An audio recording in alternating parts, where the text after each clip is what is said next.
Key podcast, your key to all things Dragon Gate. Our hosting for this episode is Leon, Hello. Chuck, which is me, and our very special guest, host, unit mate, whatever you want to call him, the Larry Dallas. The English voice of Dragon Gate. What's going on, guys? How you guys doing today? We're doing good considering we're interviewing you. Well, I appreciate anybody that supports Dragon Gate, so that's obviously, my goal is to expand the Western watching habits of Dragon Gate. So, with them expanding to English commentary. So anything I could do to help the brand kind of get out there and people know what we do over here, I'm more than willing to take my part in it. That's awesome. And actually, we started the podcast for the same reasons. Like, I started after Kobe 2018, and I noticed, wow, there's no English guide to get in Dragon Gate. There's no, beginner's guide. So I got into Dragon Gate, sat down, and wrote the only English beginner's guide to Dragon Gate. Yeah, I guess it's complicated because there's so many units and factions and stuff like that people don't realize, and you really realize that. Like when I did Kobe World, which is the first time we did English commentary, we had to go into it with an idea that no one has any idea what's going on here, and you have to explain the basic rules and what everything means over here and how everything works and functions. And, it's really not that complicated, I think, once you kind of get a hang of it. But I think, the good starting point was, what was it, probably after, would have been the December Corkin when the faction warfare started up again, the Generation War. Mm-hmm. So it's almost it's like a fresh starting point now for people. Yeah, I feel like most just getting English fans are intimidated by just the history, because in Dragon Gate there's they never forget. They pick up old storylines. They have the continuity is very important. Yes, it's very cleverly booked.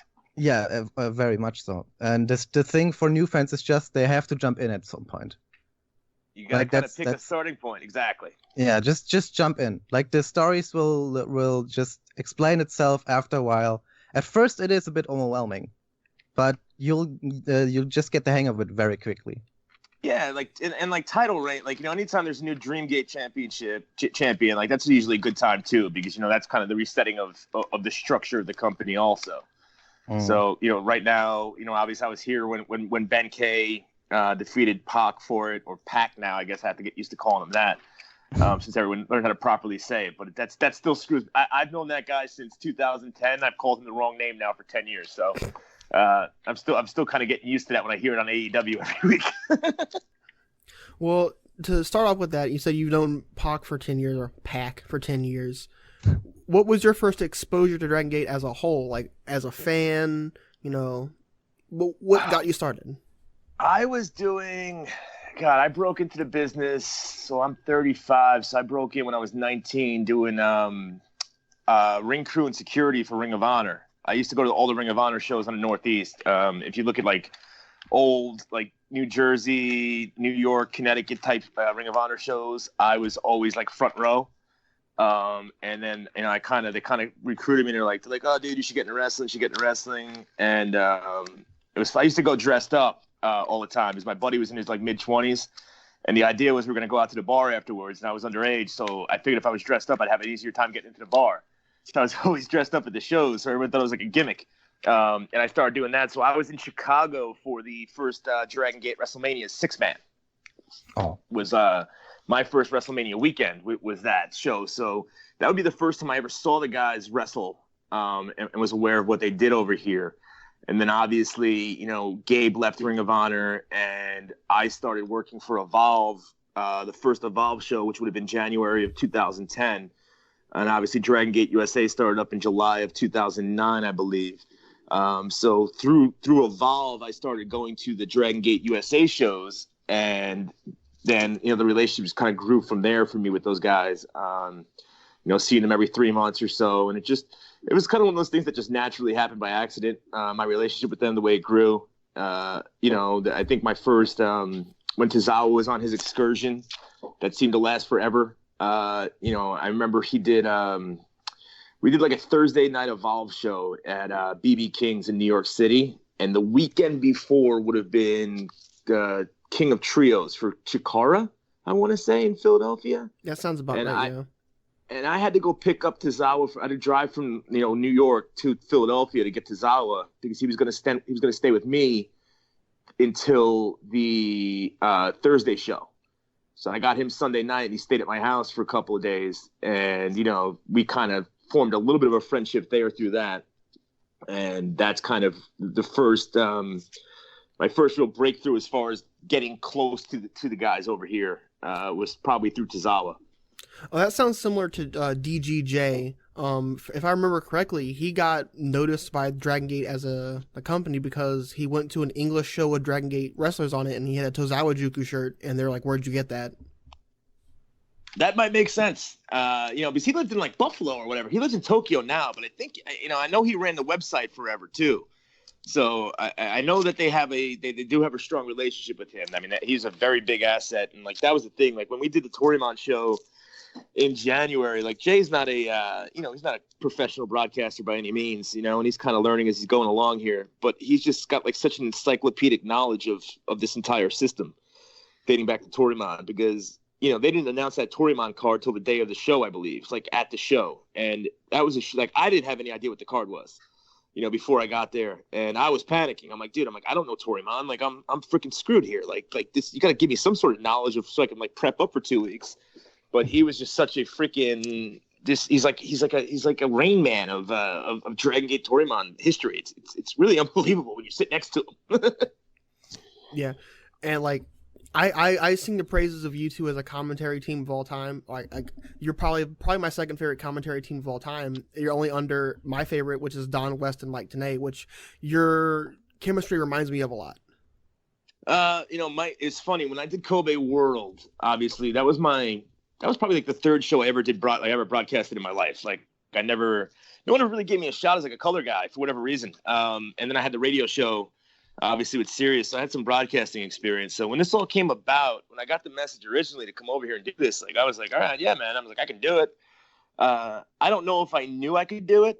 I just kind of put it in my head. I'm like, well, we're gonna go do this, and we're gonna do the best we can with it. And obviously, like I did the first show with Rich Bocchini from MLW, and then I did it with Lenny in November, and then I did it with Jay's been doing the Cork and Halls with me and the Torimon show, and it's just been Mike Tenay was actually, it's funny, the Kobe World show I did, I got some that got some really high marks and praise from people, and Tenay was one of those people that actually reached out through an intermediary to compliment me on that work. So it's funny that you brought up that name, because for me to get the attention that I've gotten for doing it is very humbling, because for about a year and a half I wasn't really doing anything in wrestling, and it kind of sucked, and I thought my career was over. And when I came over here in July, the idea in my head was that this was a one-shot deal. If this failed, I'm done. But if we can make this work, if we can kill this, knock this out the park, like I have something here. I got my Kevin Kelly to be able to do this, and that was my idea going in, and I'm just very, very fortunate that it worked out the way it did. Yeah, I've been watching Dragon Gate like since 2014, and a lot of like back catalog, and I always thought like Dragon Gate doesn't really work with English commentary, but you guys definitely proved me wrong there, especially like your pairing with Jay, the encyclopedic knowledge of him, and just your personality. They mesh so well together. Like it just fits with the character-driven vibe Dragon Gate has as a whole. Yeah, I'm very fortunate, and I think about this a lot, right? Because people talk about, obviously they compare, Kevin Kelly and what the New Japan guys do, or me and Dragon Gate or Lenny Leonard, and they compare us to the fact, maybe WWE, and the benefit I have is I don't have a producer in my ear, so I'm allowed to kind of just be me to whatever degree I want to be, and Jay and Lenny, they allow me to be me too, and that I appreciate very much. So, I think it kind of gives us like a cheat code that other companies don't always have. The ability to go out there and be trusted. It's like, hey man, here's the microphone. Go out and do what you got to do, and have that kind of faith in yourself. I mean, that's a beautiful thing, especially for me. I mean, I don't mind being produced. I think producers are valued asset to people. But to be able to go out there and just kind of do my thing is, I think for me as an entertainer or performer, that's all I could ever ask for. So I think that definitely adds on to the benefit. Plus, that it is our real personalities. Jay is Jay, and I am me, and Jay's a very much more encyclopedic version of things. He's much more quiet and reserved than me. I'm definitely the wild one out of the bunch. I'm definitely the wild one over here. Yeah, it definitely gives the commentary a very organic feel, which is something not many commentary teams have. Yes, and I wonder that sometimes. I'm like, man, if I ever went anywhere else, I'm like, and I had to be produced, like, would I be good or would I be the absolute drizzling shits? Because I don't know how I would be produced, and that scares me because it's like I'm in the perfect situation where I'm allowed to be me. And sometimes, like, in football, they always call it like a system player or a system quarterback. Sometimes I'm in the perfect system for me. Like for whatever reason, this style fits me and I fit the style, and it works out perfectly for both parties. Yeah. And, you talk about being wild, and you've always been a wild man. You managed one of the wildest heel units ever, Mad Blankey. And I was going to ask, how did that come about? So that came about, that would have been 2012 I came over, right? So I came over for 3 months of 2012. So the year before that, I debuted for DG USA that September. And what had happened was, I forget what it was. It might have been the June shows. There was a set of shows we did where we went from, like, we had to go to Boston on a Friday and then like Long Island on a Saturday. And a couple people were supposed to meet me at my house on Friday and head on over. It was going to be like myself, Sammy Callahan, Rich Swann, Tony Nese, and I forget who. There was one other person in that car, and they were late coming over from Jersey because of the traffic. So we were going to be late going to Boston. We were screwed, and we got there so late that we got screamed at for it, and I took all the heat for it because I didn't want anyone to get in trouble. I was like, I was driving, it's my fault. And the next day, I had saw Tozawa was carrying in every single person's bags, right? Like the young boy system type thing. And I was like, well, shit, man. I was like, I'm lower than him on the card. Like, maybe I should go help this out. And I started going out and helping him, like, carry the stuff in because I just was like, if he's doing it, I must do it. And that kind of, I think that gained a respect from them. And that January show in 2012 in California was when they came up to me. Tozawa came up to me. I remember we're at the bar. That was maybe a WrestleCon or one of those conventions. I forget what the convention was, but I want to say it was a WrestleCon convention because High Spots was running it. And, Tozawa came up to me. He's like, hey, will you come over to Japan and train with us? I'm like, yeah, man. I'm like, absolutely. And I remember going like, he's like, how long can you come for? And I said, and my response was, well, how long do you want me? And he's like, I think without a work visa at the time, I can come over for like 90 days. So we agreed I'd come over for the full 90. And we worked it out so that I'd be here through Kobe World. So that's why I ended up coming after WrestleMania that year. So it was just one of those things. I think they took a liking to me. They wanted to bring me over, try this thing out. They never had a manager ringside or anything like that, but I was going to be here in the dojo, live in the system. I was very fortunate. Pac was here at the time. Ricochet was here at the time. Swan was basically living here. So I had some foreign guidance on how to adjust to life over here. But it was just one of those things, they offered it to me. And I'll never forget that night. It's one of my favorite stories, actually, because I went out, I saw Gabe and Sal, who run WWN. So they ran all those companies. I go, dude, they just invited me over to Japan. I'm gonna manage Mad Blankey. And Gabe's response was, well, you're sure as hell not gonna manage them over here. And I just remember that that response going like, well, all right, we'll make the most of this situation. And it was really just my friendship with Tozawa, and then the President Kido at the time, Vice President Kido, liked me, and they invited me over here, and I got to spend 3 months here in 2012. It was that was a fantastic experience, probably one of my favorite times of my life. Hardest times too, but one of my favorite times. Just being able to travel 4 or 5 days a week and travel the entire island and just do basically live, eat, sleep, and breathe pro wrestling was just an unbelievable time. And it's funny, this is an off topic from Dragon Gate kind of, but Mm-hmm. I'm a huge fan of Northeastern indie guys. Like, I'm a big Sammy Callahan fan. And Okay. I just remembered that in one of his shoots, there is the story about you and I want to say Chuck Taylor getting in a fight on a beach. That's accurate. That was my. That was Miami WrestleMania weekend. That was 2012. Right? That was the Miami WrestleMania, and we were all the bars in Miami were open till 5 o'clock in the morning. right? And our hotel was like right within walking distance of the beach and everything like that. And at the time, obviously I was like 2 years in, and I was learning my way, making the mistakes that you make when you're young in the business. I pissed a couple of people off with my personality or attitude, and I guess a couple of people didn't think I belonged in the spots that I was in, which is understandable now looking back on it. And I think Chuck was one of those guys, that didn't think I belonged. And I remember we're sitting on the beach or whatever, and I'm sitting down. He comes over and he just like drop kicks me like right in the back, and I just got up and like I took him down to like the floor. If I remember, it was a worked drop kick where he slapped his knees too. Yeah. And I was like all drunk and pissed off. I just took him down. And like I had him in like the worst like rear naked choke of all time because I'm far from the shooter.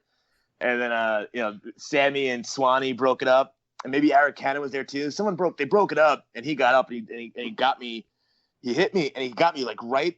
I'll never forget it. It was like he nailed me like right in the eyeball, like with the punt with the fist. And like it wasn't a hard punch, but the way it hit me in the eye, like when it hit me in the eyeball, like I immediately heard like a suction sound, and my eye just immediately like closed up.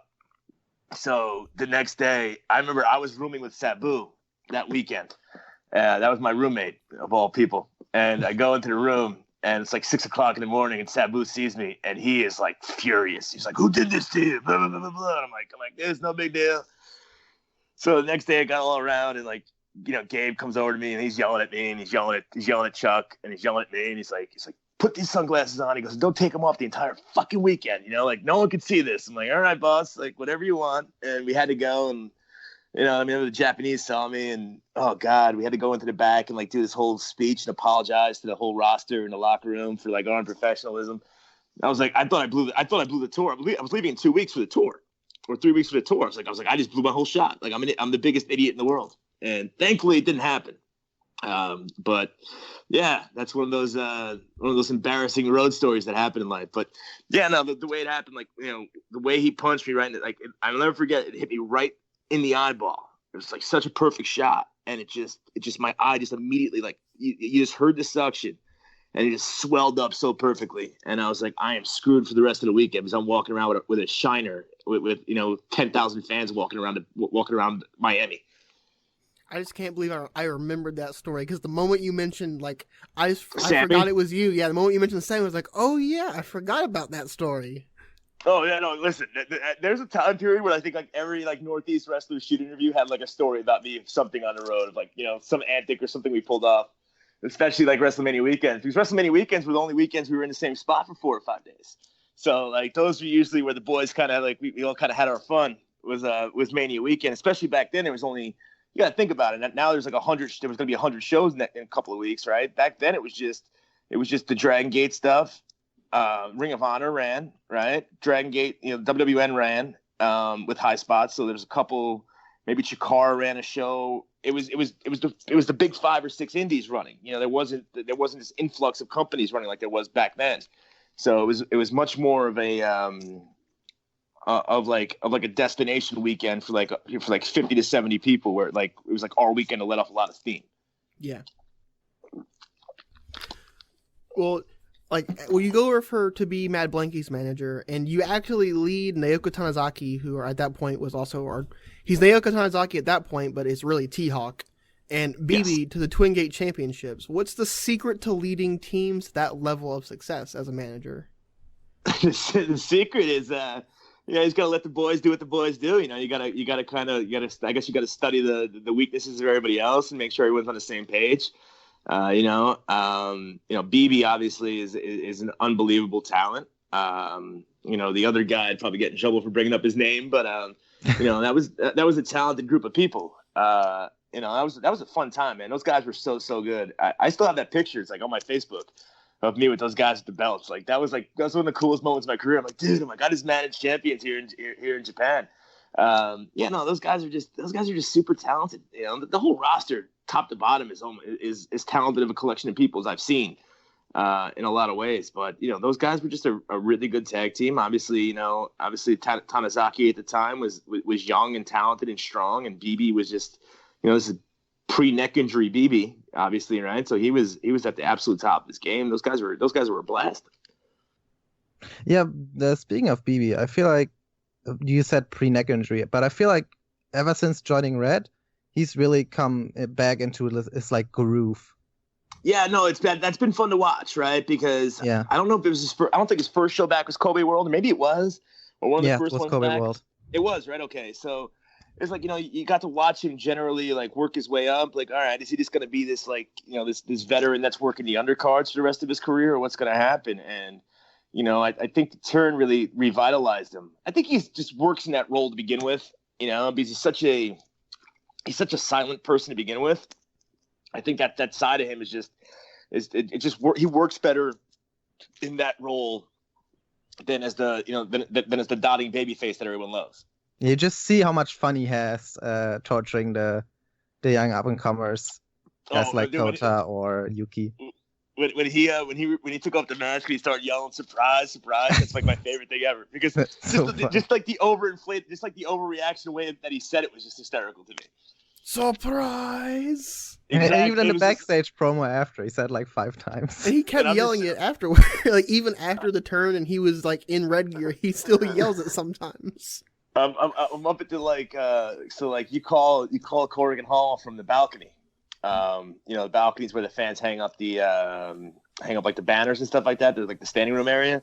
So that's where you call it. And like I'm up there, man. I almost lost. Like when he said that, I just almost lost it on air. I was like trying so hard not to. I didn't expect that response, and it was just for me. I don't know why. Like maybe it gets stir crazy over here. Maybe it's a language barrier. It was the funniest freaking thing I heard in a long time, and there's no good reason why it was as funny as it was to me.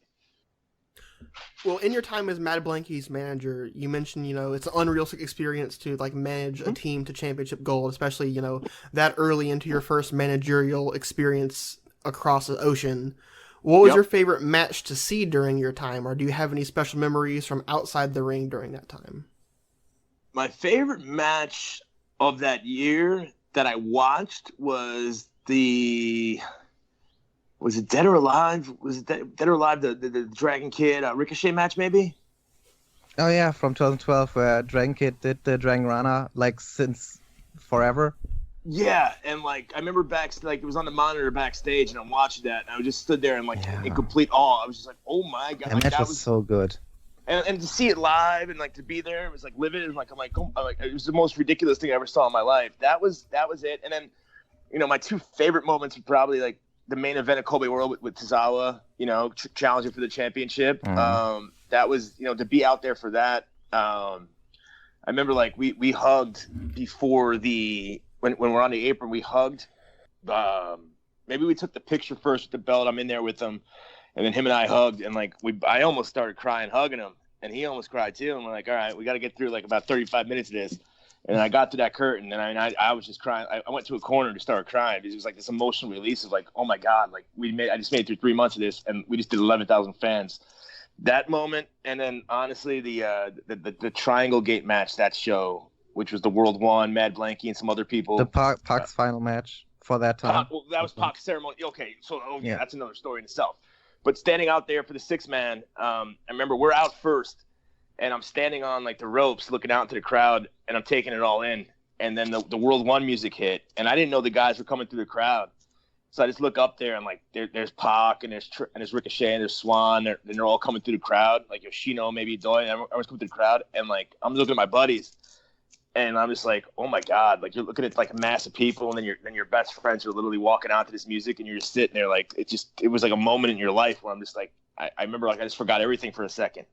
It's like time stood still.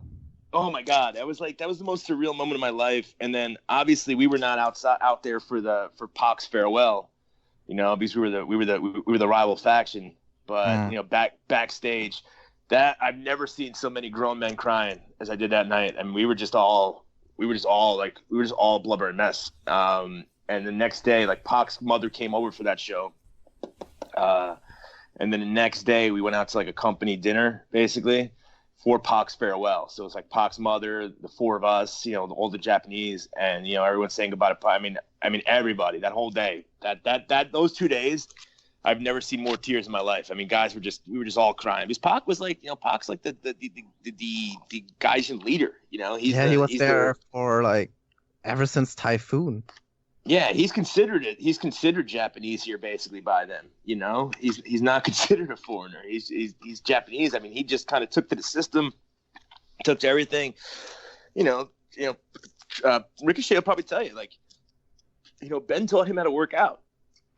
Pac taught him how to work out. Pac taught us all how to work out. Pac taught us all how to adjust to life over here. He was like a linchpin for that. He was so invaluable for a foreigner coming over here, like to learn from him and learn how to really, adjust yourself to the culture and the system over here. It's just unbelievable to be around for 3 months. And I hate to keep getting off track because like the stories I've heard, but another thing like to attribute that to Pac is a guy Jimmy Rave. If I remember correctly, the story is like Jimmy Rave was there over before him, like he was the original Pac type person, like and Pac and El Generico came over, and they were both messing up somehow, and Jimmy Rave was like, "Hey, you're not making them happy, and they're getting kind of upset with you because you're not helping out doing certain things." And Pac's response was, "Oh, I'm so sorry. Thank you for telling me."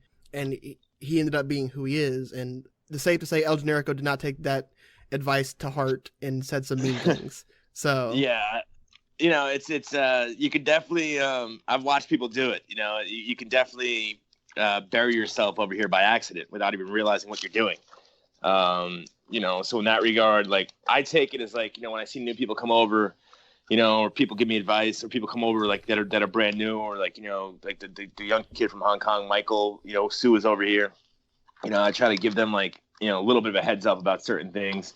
But it's really sink or swim on you if you're going to take that advice and realize that people are coming at you from a good part of their heart versus someone trying to tell you what to do, because the system over here is the system. It's very it's not always easy to adjust to, but once you do, life just gets easier and easier for you. But it's very, I guess especially for Westerners, just Western culture in general, we're not as not used to as much obedience and reverence that you have over here just culturally. So, and that just carries on, obviously, in this kind of system and in all wrestling systems over here.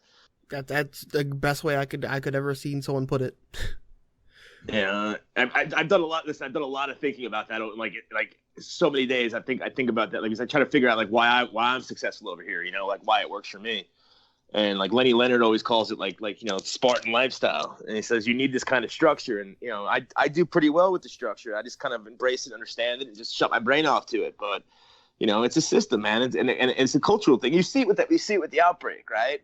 Asia had it under control pretty quickly because everything kind of shut down. They kind of grouped together, and everyone suffers together. Where if you look at like what Italy did or what America's doing now, people are out on the beach doing things. It's because that obedience isn't there. The Western style is much more selfish and reckless. And I'm not saying that is a bad thing. It's just you're not used to that kind of level of discipline and teamwork, and it shows with the outbreak.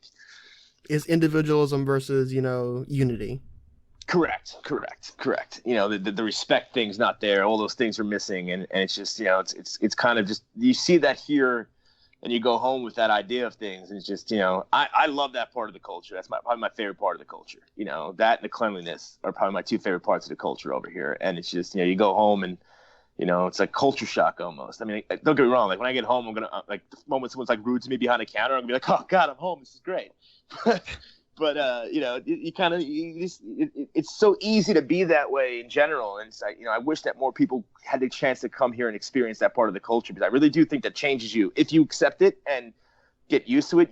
It changes who you are and the way you think. At least it has for me. I mean, exponentially, it's changed my viewpoint on so much in life. Well, all good things must come to an end, and the same goes for your time as Mad Blankey's manager. What led to your departure, and why were you not brought back? So. I don't know if I ever told that part of the story. So I went home, right? So I went home July, and I went home, and I remember I got home on like a Thursday, maybe a Thursday. Yeah, I got home on like a Thursday, and then like less than 24 hours later, I was driving to Detroit for the Dragon Gate USA show that weekend, and we did it like a flea market in Detroit, and I went from like 11,000 fans at Kobe to 150 fans at the Detroit flea market. And I was like, what the hell happened in my life here? Like, this is like so ridiculous. And when I got home, obviously I didn't have a job when I got home.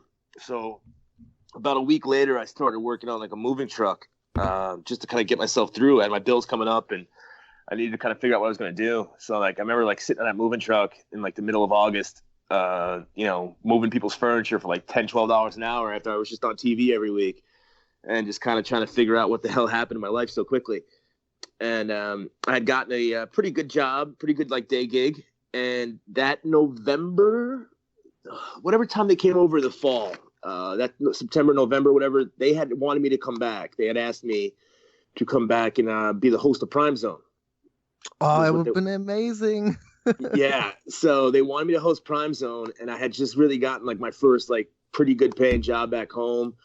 So we were talking, finances and all that stuff. And at the time, I was just, my short-sightedness. I was like, what's my career in wrestling really going to be? I would love to go over there, but I don't see myself at 26 years old, 27 years old, making that kind of choice for my life. And what's ironic about it is, they saw something in me before I did. Because about a year later, I had a tryout for the role Greg Hamilton had for WWE before Greg Hamilton got it, which was like the live event host NXT. Mm-hmm. And all that stuff. And like, I just wasn't ready for it. I didn't have any experience. Like I don't know how I got myself the opportunity, but I did. And like, they just didn't, they liked me, but it wasn't the right time. I needed some more seasoning. And then I started doing the Sirius XM stuff. And I always look back and I'm like, man, like if I would have just went back over there and just been that host of Prime Zone, like I would have been so ready for all the crap that came my way afterwards. So it was, it's one of those things I look back on. And if I ever had to give someone advice in life, I would always I tell young kids, like when I was bartending and stuff like that, I would tell the young guys, like, listen, man, I'm like, don't buy a car. Like, don't give yourself bills you don't need until you need them. Because like, if I didn't have a car or any bills, I could have just came back over here and not thought about a second time about life. And it's just, it took me so many years to come back here. Everything happens the way it's supposed to happen. But yeah, no, I would have been the host of Prime Zone. Like that was, and I turned that down. So that was like that was like a regret for a long period of time. Like, especially during the lean months when things weren't going well. When I was on Sirius doing other things, it was like, all right, life worked out the way it was supposed to work out. But there was part of me that was like, man, if I would have just done that Prime Zone stuff, who knows where I would have been. Yeah, that's unreal. I always regretted that. Like, I literally always regretted that. And I think that's why, like, I came back over here with such, like, with such motivation in me. Because it was like, I'm not letting this pass again.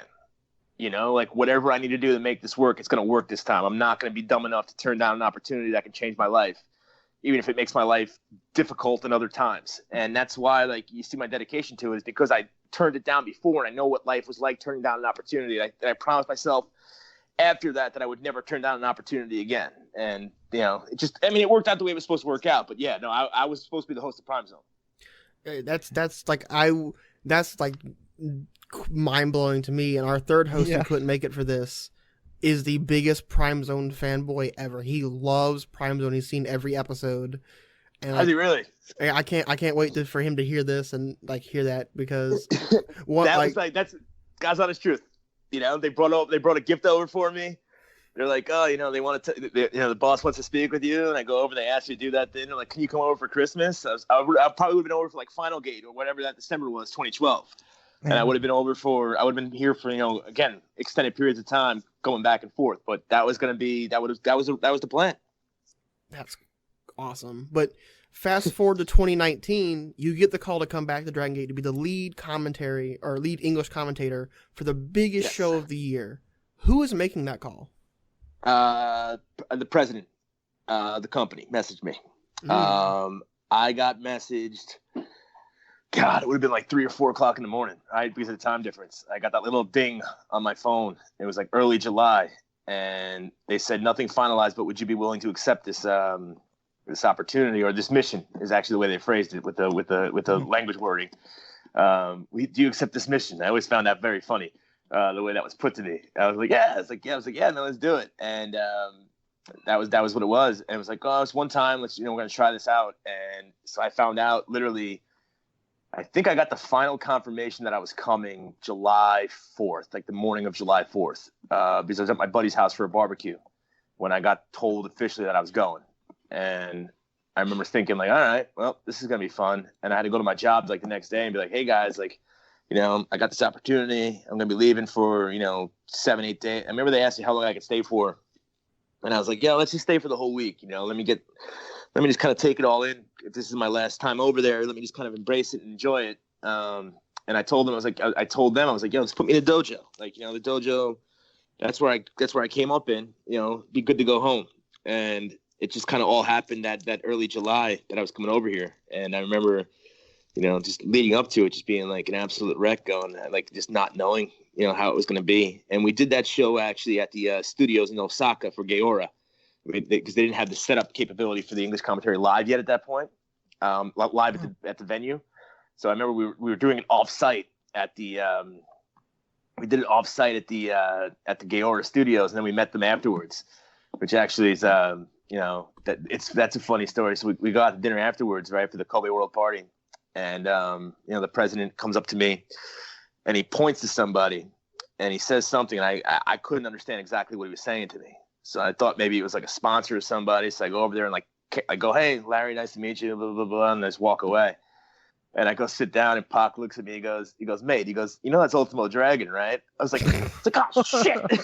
so like, I had to get up and go over and apologize and be like, "Oh, I'm so sorry, I didn't realize no mask, like who you were."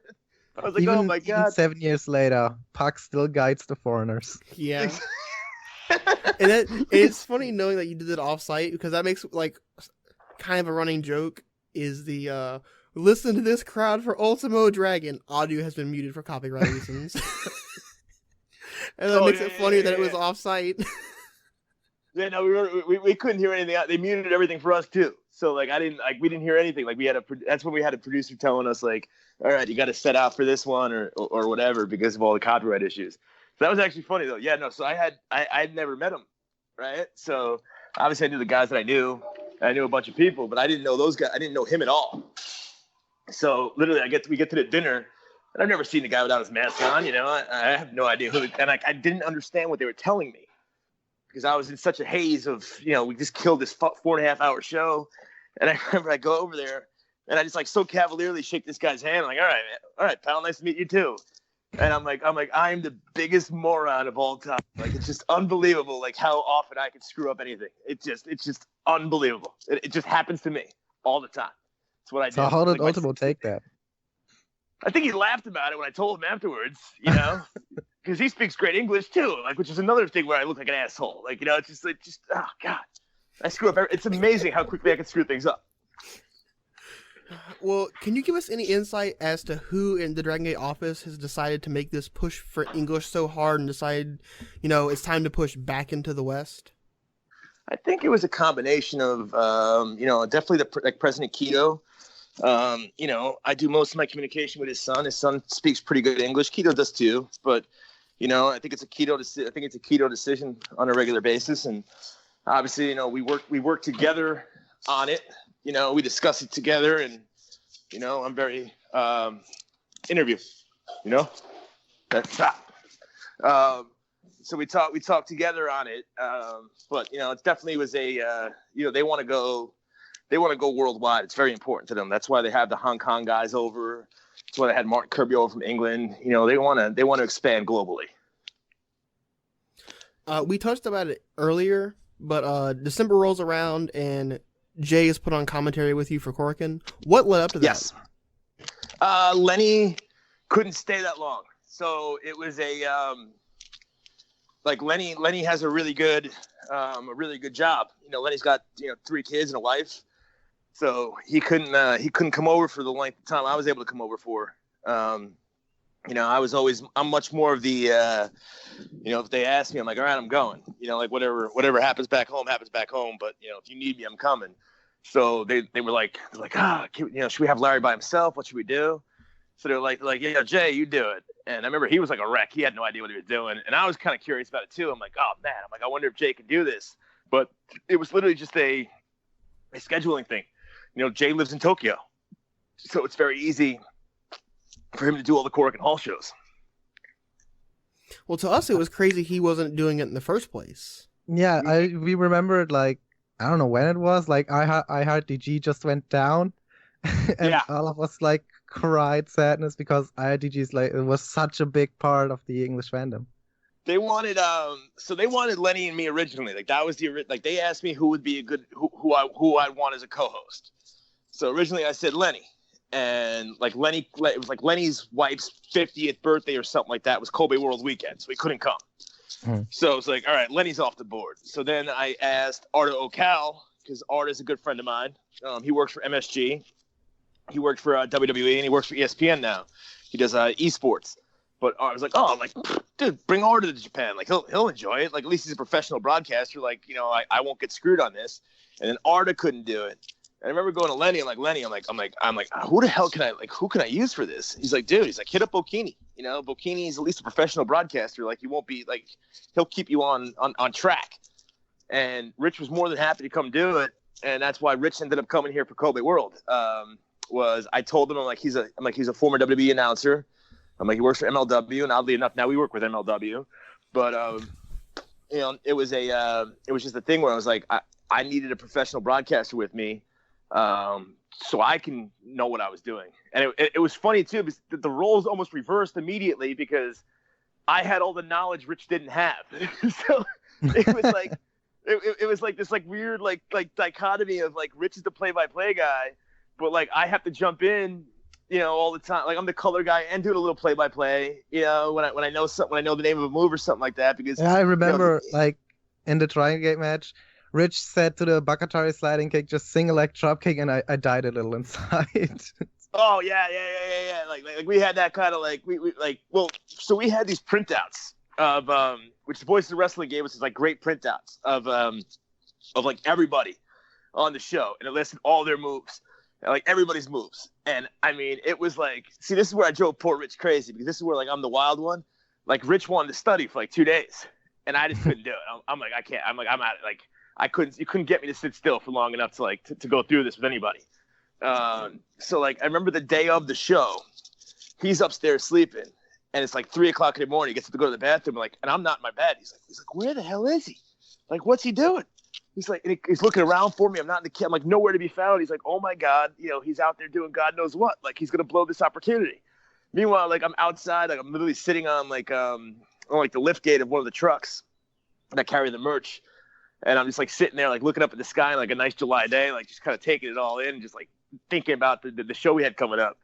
But we had all these printouts with all these moves and stuff like that. That was the most panic-inducing thing for me too. It was like there were so many names for so many different moves, and I'm like, there's no way I'm gonna remember all this. And literally match by match, I had out the entire like spread of people in a match like in front of me on the table, and just met. And like the good thing was like, this is where like my knowledge of wrestling or being around it so well helped, is it was almost like I the way I described it to people was like I started hearing the beat and I kind of knew what the words were, you know. So like I'd see the way things were going, and I almost like kind of knew what was coming like 2 or 3 moves beforehand.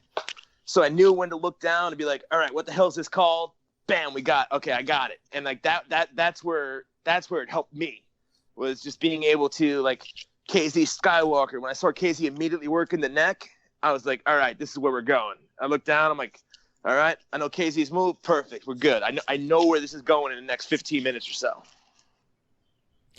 Well, you're such an important part of the expansion back into the West. So, like I said, I asked before, can you give us any insight into like what as English fans we can expect in the future? I think it was either you or Jay hinted at doing English commentary on old matches or shows.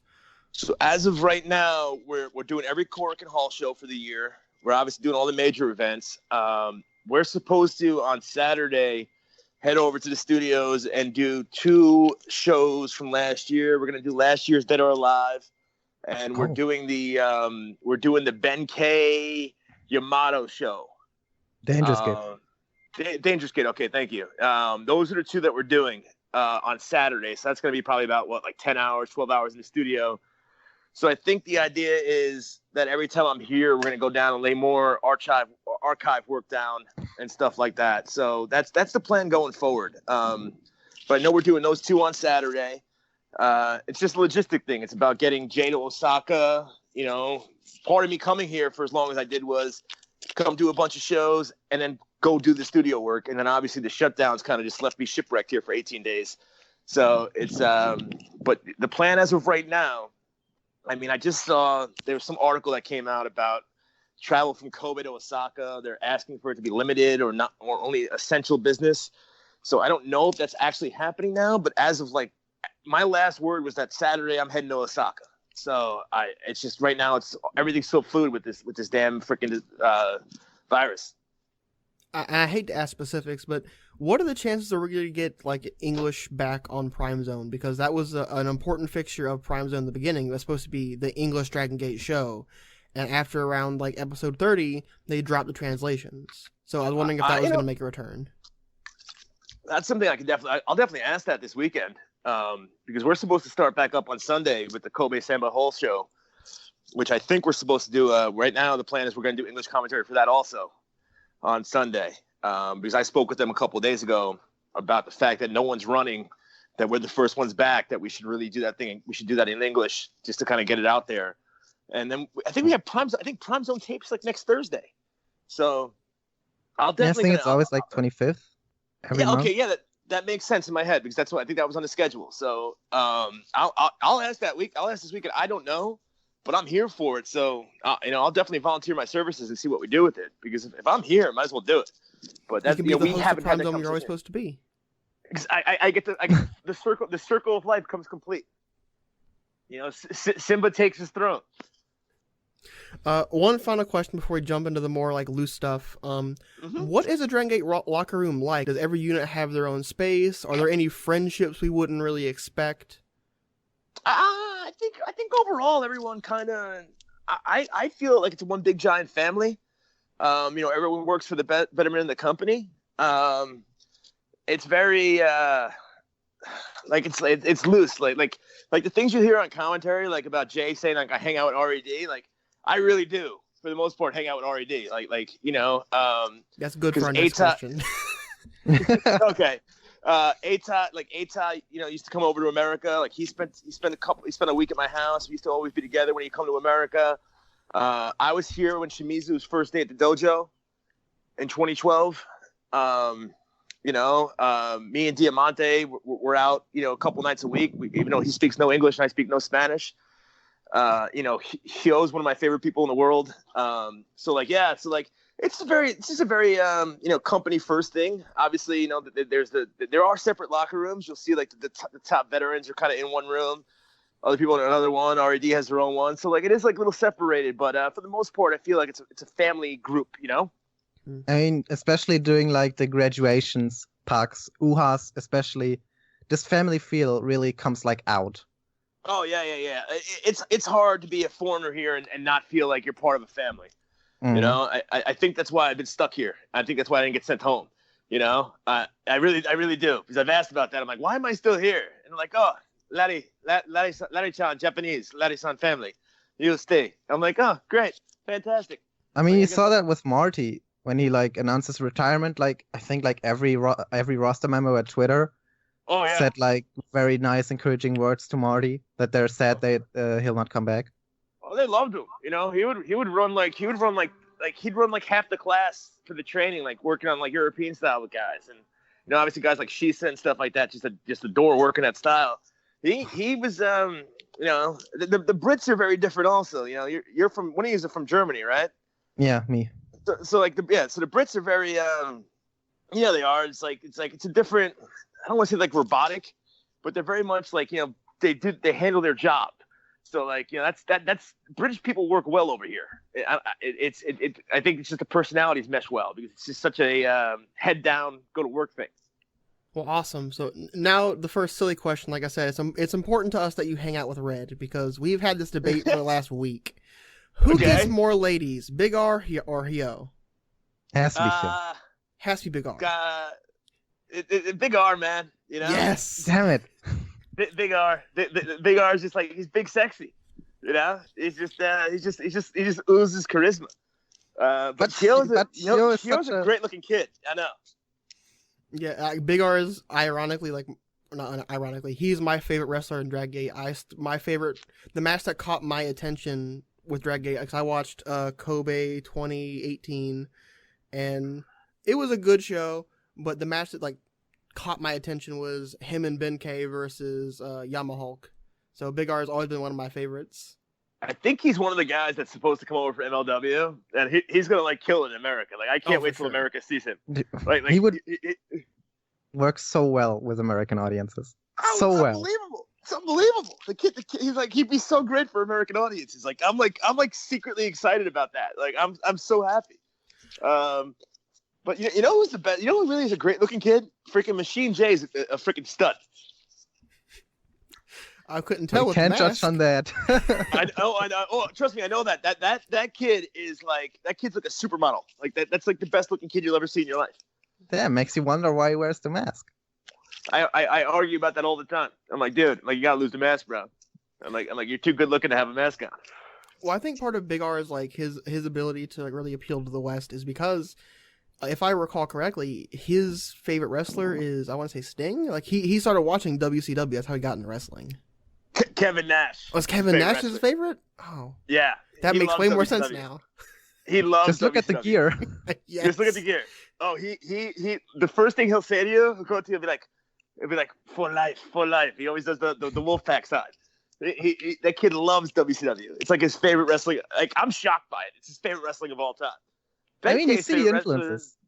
Ben K's favorite wrestler is Brock Lesnar. No, that makes. Wow, I'm That so makes so shocked much by sense. that. Light bulbs go off when you find these things out, don't they? Yeah, It's like I want to it's see Ben K do the F5 now. just make it a transitional move. I'll have to tell him to do it. I'm like, yo, Ben K, F5, please. He's Ben K's favorite wrestler is Brock Lesnar. These are the funny things. The light bulbs go off when you figure these things out. Imagine a tag team between Kevin Nash and Brock Lesnar. Apparently, it works That out bit's because what you have. Except Shimizu probably doesn't have the bad knees that Nash had in all his career. So that's amazing. he freaking loves, man. He loves Kevin Nash. He loves him. And speaking of outsiders like Kevin Nash, what's an outsider you'd like to see in Dragon Gate? Like, someone like Martin, who was an outsider who came in. You know who I really think would be great coming here for a couple of months? The kid Treehouse Lee from New York. Have you seen him yet? Mm-hmm. The spinning elbow kid. I think someone like him would be great over here. I think I look for like the younger guys that would like benefit from a long tour here. So like someone like him, I think would be great over here. Yeah, Dragon Gate really has a track record if you think about it. Like Pac got amazing, Ricochet got amazing, Rich Swann got even better. It's like they have a track record of just they take like talented people like diamonds in the rough and they just sharpen them to no end. So that's like where my eyes skews over to is like, all right, like John Silver before he got signed by AEW, I'm like, that'd be a good kid over here. He's got the height and the athletic ability. He's got like kind of their size. They can work with him pretty well. I thought he'd be great over here. I think who's the other one that like Sugar Dunkerton I think would be funny, like the comedy style. I can see that. Yeah. Like working those like undercard kind of like comedy, like six mans, do a couple cool spots, get the crowd engaged. Like stuff like that, like guys like that have a lot of personality or like really ridiculously athletic moves. Like come here for like 3 months, I think they would just come back just like complete wrestlers. Someone I always wanted to see, since I'm a big fan of him in Mexico, El Hijo del Vikingo. Oh, he'd be great over here too. Yes, 100%. I think he could teach Dragon D a lot. 100. Oh God, there's a couple of guys. Once you start talking like Mexico, then you're really kind of changing the game up. I mean, Bandito did great over here. Flamita did great over here. That Jimmy really was a launch for Bandito, I feel. Probably being in Dragon Gate for a year. Probably like Jimmy's gets better and better every time you see him. Oh, I'm Jimmy's biggest fanboy on the podcast. So. Oh, are you really? Yeah, I love Jimmy. Jimmy gets better and better every time you see him wrestle. So like that's another thing there. He just gets, and he's better and better shape. He got back over here. God, he got back over here 2 weeks ago now, or a week and a half ago. God, when the hell did he get here? I don't remember when he got here recently though. Yeah, they published it in like a Mexican newspaper that he was coming back to Dragon Gate. The guys that interview me, big Jimmy fan. Oh yes, big fan of you. Podcast. Hi. See. Big Jimmy fan. Fan of you. Quanto? It's like a Dragon Gate English thing. but they think Jimmy is sugoi. Hey, he says gracias. Awesome. All right, now I have to ask a favor. If you see Yoshida, just tell him I'm like his biggest fan. You CyberCon? Yes. I love. He's my favorite wrestler. I love Yoshida. He's so Really? fun. No, not unironically, he's my favorite wrestler. I just love that. He's really? He's my favorite. Literally everyone does that to Leon when he says that. He's so good though. Next thing you're gonna tell me it's like Mandayu's your favorite wrestler of all time, and then I'm just gonna hang up the phone. Oh my god, I didn't expect this Yoshida bashing. I love Yoshida. Listen, Yoshida would just probably tell you to shut up. I love it.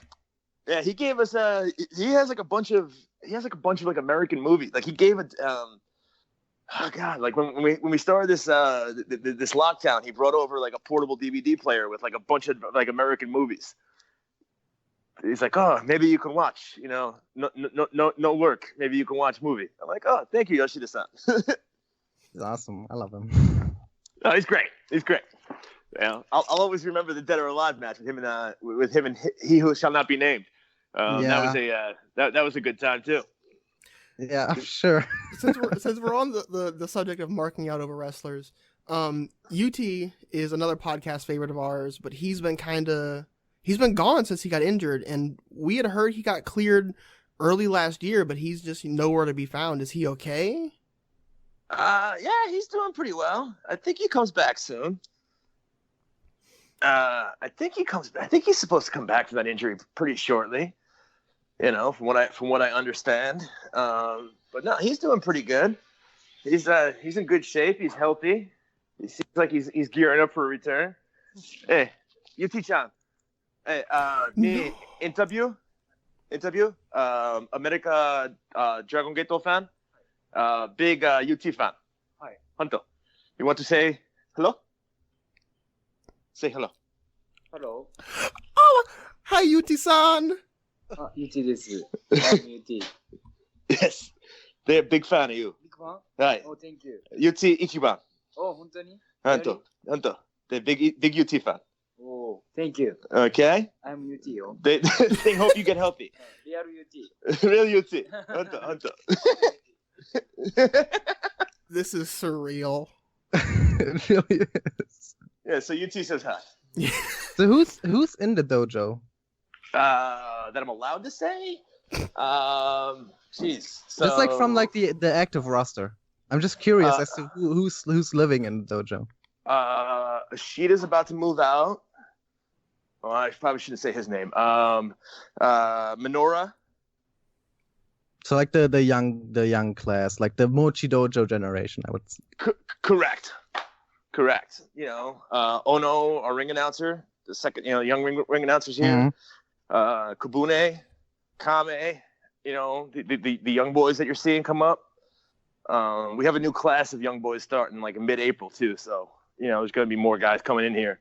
But, Kame's here, Kabune's here. Like, the young, that last generations get ready to move out, and, the newer generations get ready to move into different rooms, and the young boys are coming in. So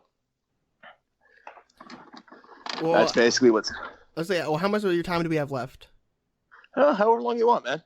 Oh, that's awesome. We don't want to keep you because we know you're busy and you have a lot going on. Yes. Yeah, I got a ton going on. I'm on season 2 of Chicago Fire. Quality show, though. It is good. That's the thing. Japanese Netflix has different shows than American Netflix does. So I've watched season 3 of Daredevil. I've watched season 2 of Jessica Jones. I watched 2 seasons of Glee. I've watched the first season of Chicago Fire. I'm on season 2 of that right now. I've watched The Town. I've I go through about a season every 2 days now at the clip I'm going currently. That's quite a track record. Yeah, it's fantastic. With the recent news of the MLW partnership, is there anything we can expect from it? I know you mentioned that Big R might be coming over, and I've heard that Jacob Fatu is coming over to Dragon Gate. That was the rumor I heard too. They don't tell me that stuff, obviously. I know that they're just kind of, I think, waiting on the visas. But a couple of guys are gonna be coming over. I think 4 guys are coming over originally. It's gonna definitely be a working agreement. which should be interesting. I'm happy for them. Anything that gets the guys over to America and gets that kind of exposure is great. And obviously Bocchini being a voice there has some sort of familiarity with these guys. So that makes me happy also, The dream scenario would be that they just do another like Ring of Honor Dragon Gate exposure match. Just show them how good Dragon Gate wrestlers are. Just how amazing.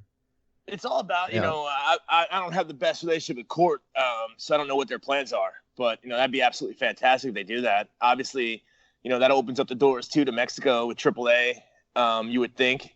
I'm all for as many partnerships as possible because I think that's what's needed in wrestling now. The more groups that work together, the better the international scene is because there's so much talent and so much product out there that the more that you can kind of work together with other companies to kind of get some more exposure for your guys, I think it only helps the company overall. You talked about DGUSA earlier, and it's kind of since you had more of an in-depth experience with them, and you mentioned, you're not going to be Mad Blankey's manager over here type stuff with him, or with Gabe.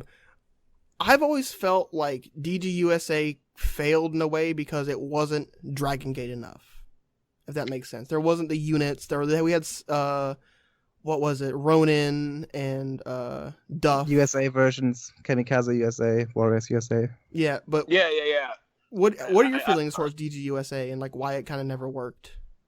I think it was difficult. Obviously, you had to get the guys in there that could work with those guys, and you had to get guys up to a believable enough level where they can work with a Shingo or these other guys. And I think what happened was, from what I understand, it's like the flights got like ridiculously expensive. Like what it would cost to fly like 8 guys over, it started costing like fly 4 over.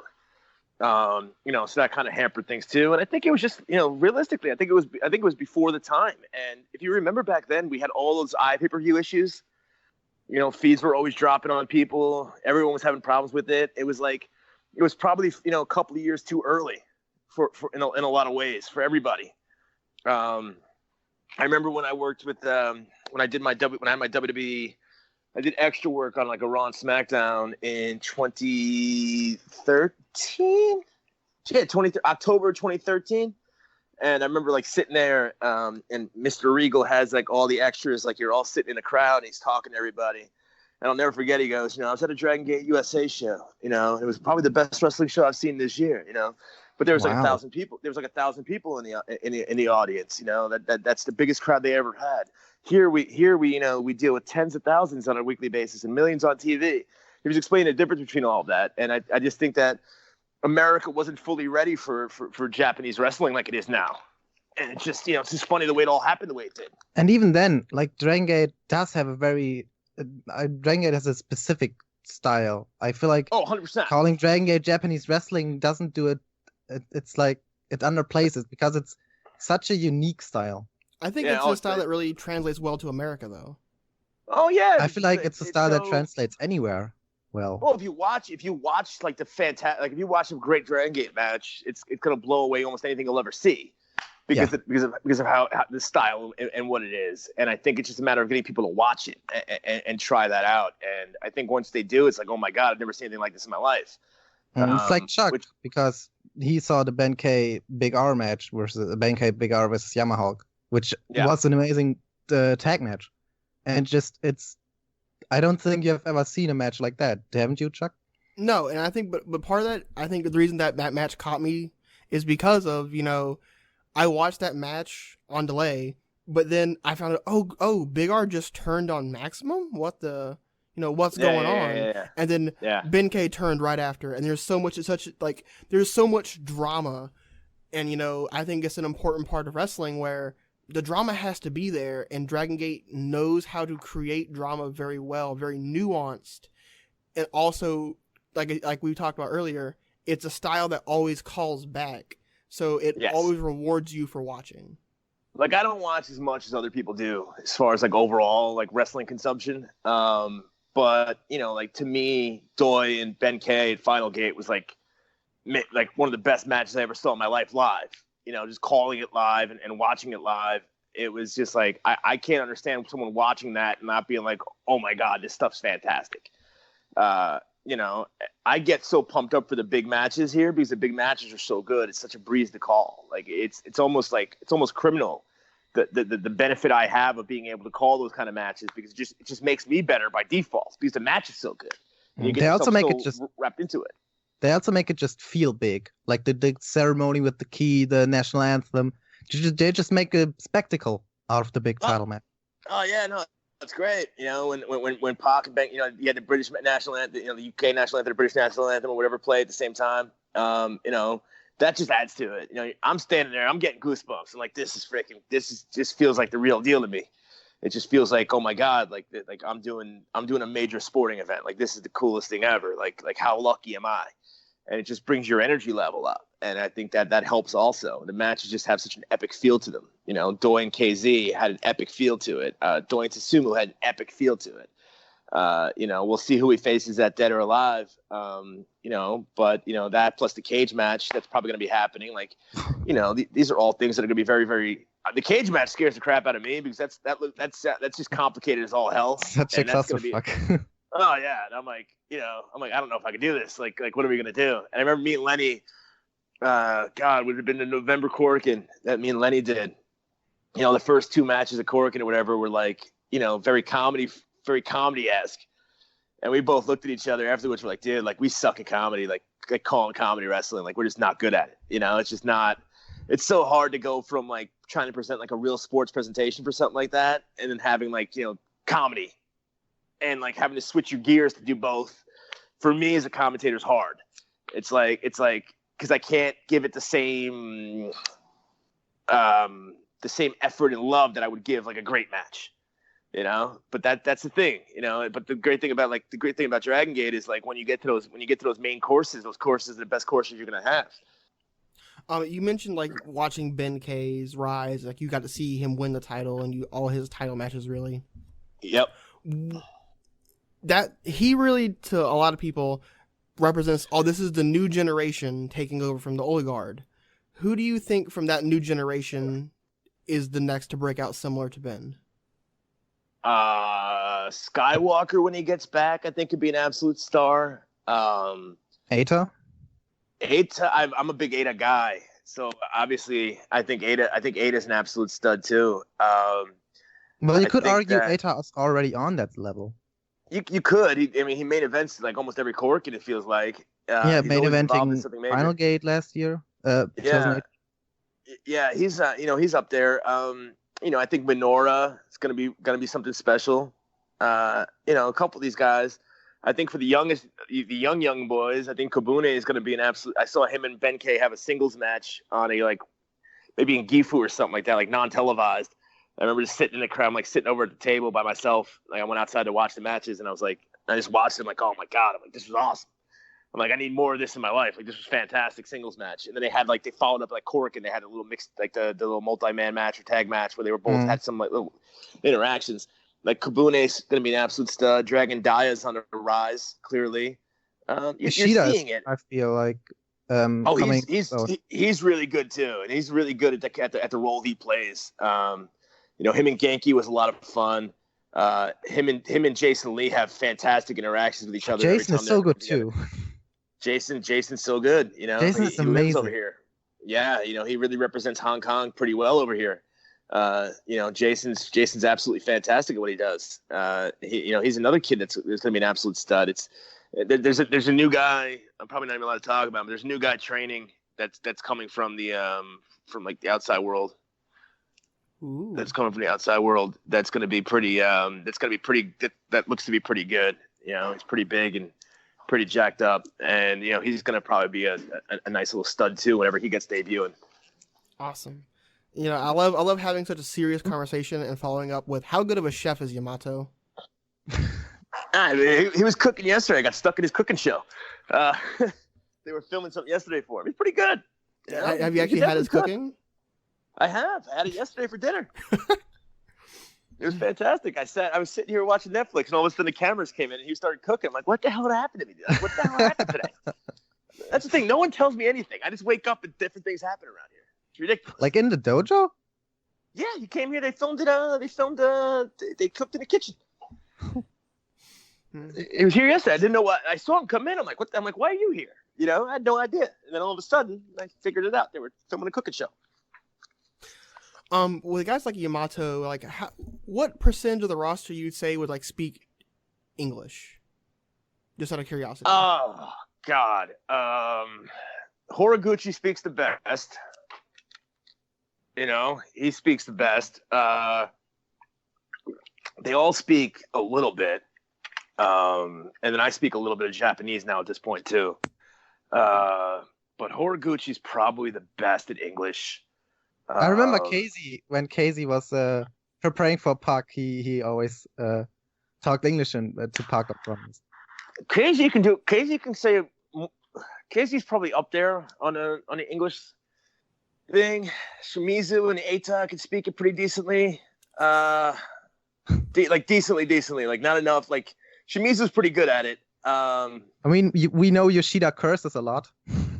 Yes, he speaks pretty good English because he was in the Inoki Dojo in Cali. So yeah, he was the first DG USA graduate. Eita probably speaks better Spanish, understandably. Mm-hmm. God, it's weird. I remember Willie Mack talking about after he got back from his tour there a while ago. He was like, it was so weird. They only spoke Japanese and Spanish. Oh God, yeah. Well, they got so many luchadors here too. You know, that's the thing. Oh God, they speak way more Spanish than they do English. I mean, a lot of the Toriyama generation trained in Mexico, like Horiguchi. Yeah. I'm pretty sure Horiguchi is fluent in Spanish. Yeah, no, it screws me up over here, man, because they speak there's 4 languages going on in this place. You know, Ho-Ho could speak Cantonese. Jason could speak Cantonese. You know, the luchador speaks Spanish. Everyone else speaks Japanese. I'm stuck on an island by myself and no one understanding me. It's kind of miserable. I speak like some weird like version of just Spanglish now at this point in my life. I kind of mix all 3. I mix like 3 different languages in here somehow. I don't know how I do it. It screws me the hell up. I'll tell you that right now. Like, never in my life will you have like someone say something to you in Spanish and you respond in Japanese. It's the weirdest thing. And I go home and I'm all screwed up. Like when I see my friends, like when I work at a bar or something like that like, you know, the kitchen staffs all speak Spanish. They'll say something to me in Spanish. I respond in Japanese. I'm like, that's the wrong language. I'm like, it just screws me up. My brain cannot process 3 languages.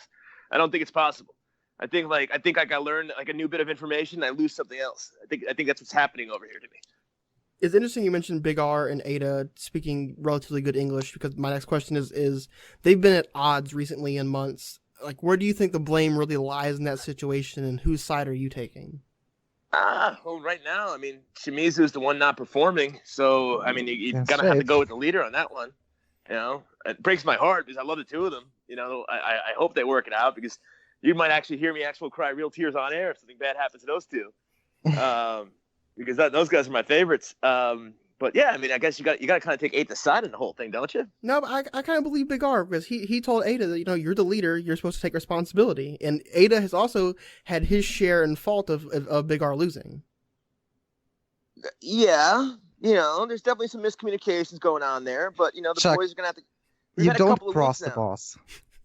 You don't cross the boss. And Eita is the boss. And Eita is the boss. Oh, yeah, you know, you're right. There's a case to be made on both sides of this whole thing. Who's your favorite roster member to hang out with outside the ring?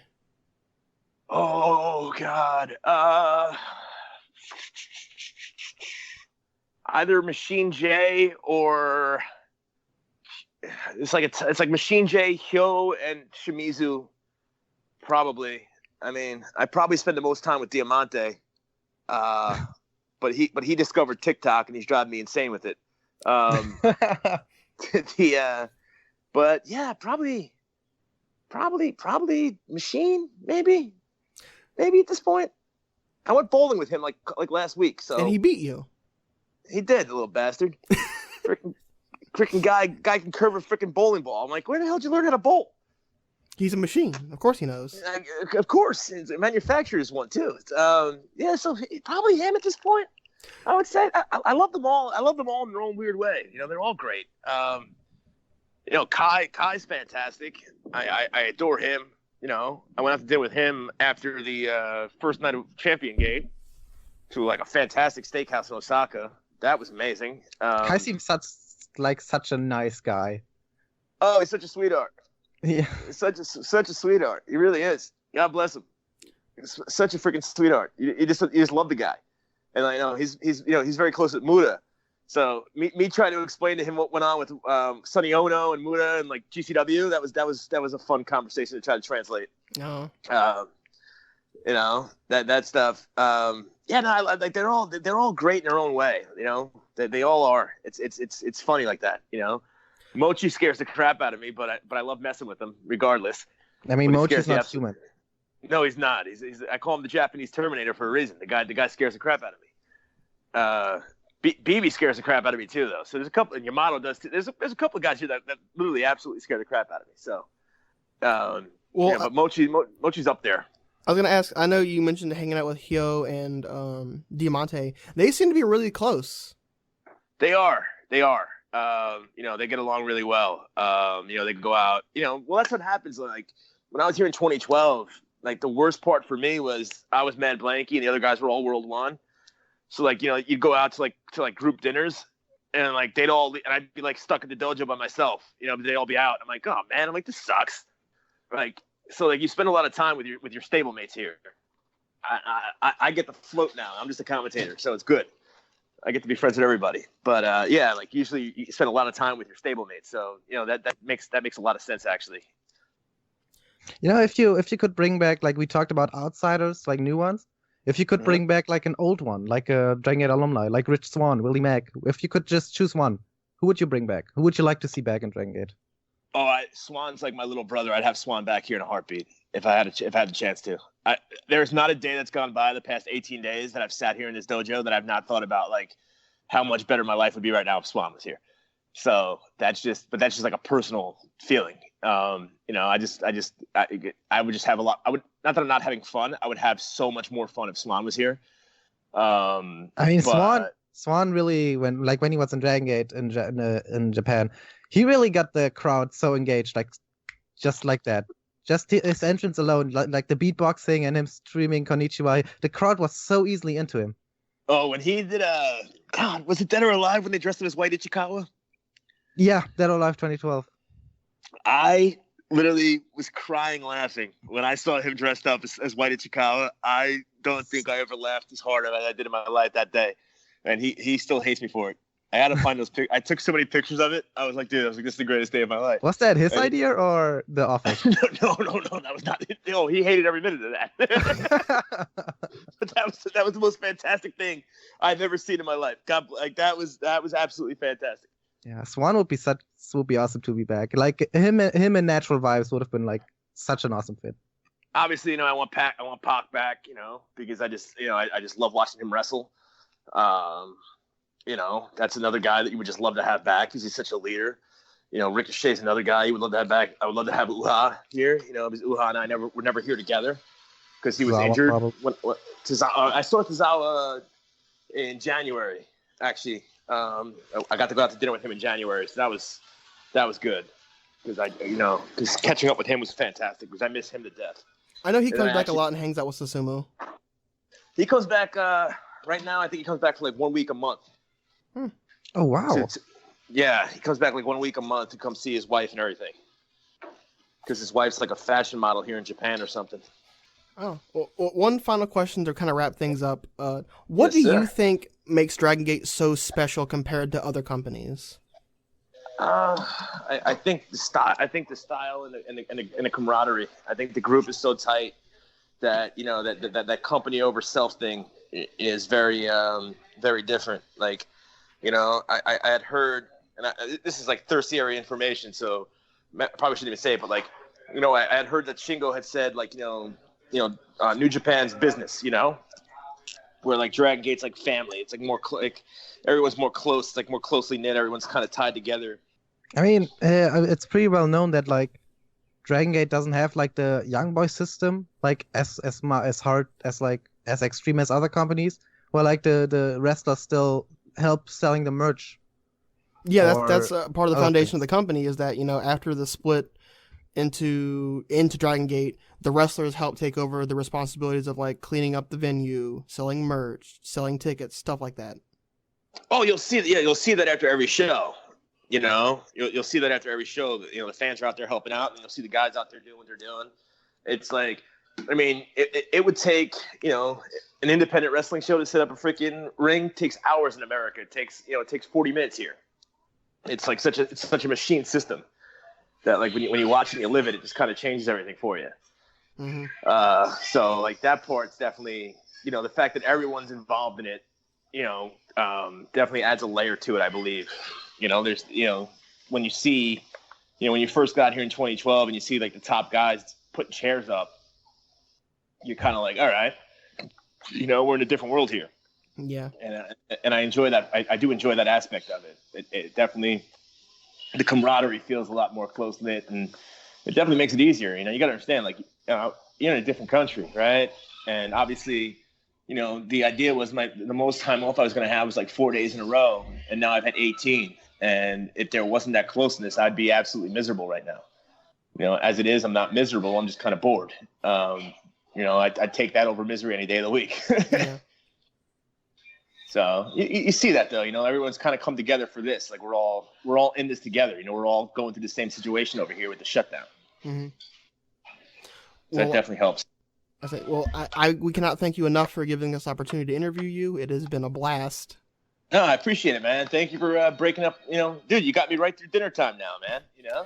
Awesome. Some beef and rice, and go about my day and figure out what the hell I'm going to do with the rest of my night, which is probably season 2 of Chicago Fire until I fall asleep. Well, as we close the gates to this interview, where can they find you on Twitter? Larry Dallas DG is my Twitter account. By all means, give me a follow. If I see people talking about a lot of Dragon Gate stuff, I usually definitely follow that back because, a lot of times you fans are smarter than I am about what the hell goes on. Mm-hmm. So I definitely take advantage of that. But yeah, Larry Dallas DG is my Instagram and my Twitter. So you can by all means follow me there. And usually you'll see me posting stuff from when I'm over here, if I'm out to dinner with the guys, or, I usually tell funny stories as they happen, or just live tweet my ridiculous life here, like Machine J beating me at bowling. And Leon, where can they find you? They can find me on Twitter at Earth to Leon, which is where all my Dragon Gate takes are. Earth to Leon, huh? Yeah. All right. I gotta follow you now. I don't think I've done that yet. I gotta do that. And if you want to follow me, unfortunately, it's Chuck N0 RRIS 55. That's Chuck Norris 55 with a 0. There you go.